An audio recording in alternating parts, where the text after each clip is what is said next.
acceptance around the margins, our political leaders embraced multiculturalism. And it wasn't one party or another party. It was a bipartisan approach that started from the 60s with the Holt administration, through the Whitlam administration, Fraser and the Hawke and Keating years. We saw multiculturalism underpin what makes this country a great place.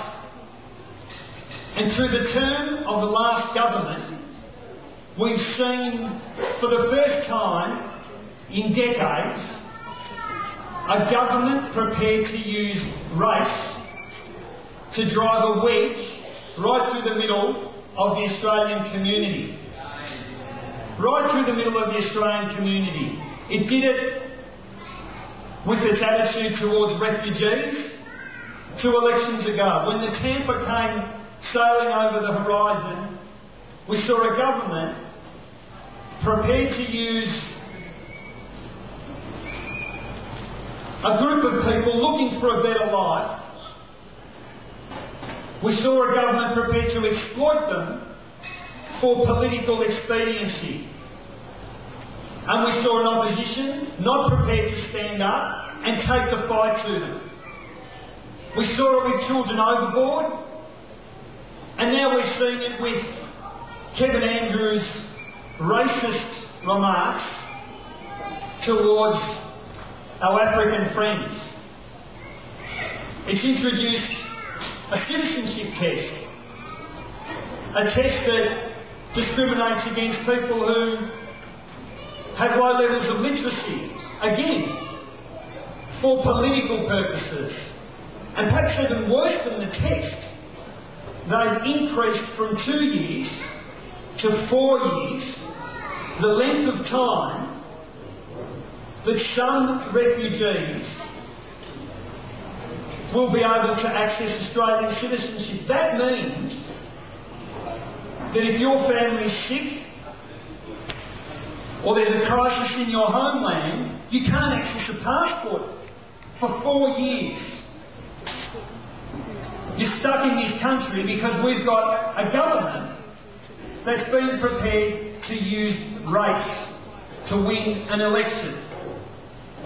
Well, that's the bad news. You know what? There's some good news coming up. There's some good news coming up because I think there's a very good chance this is going to be the last.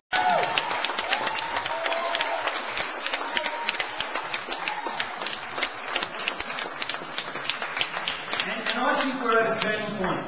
I really do. I think we're going to wake up Sunday week and there's going to be a whole new dawn. We're going to have a new country ahead of us. We're going to have a new government, we hope. But more importantly, as far as we're concerned, we're going to have some Green senators holding the balance of power, making sure that never, ever again will any politician be able to use race to divide this nation. Because it's one of the things that I'm proudest of, is that look around you, we've come from many different places, but we share a common humanity, and that humanity will be reborn on Sunday week. So with your help, I want you to make sure you do whatever you can between now and Saturday.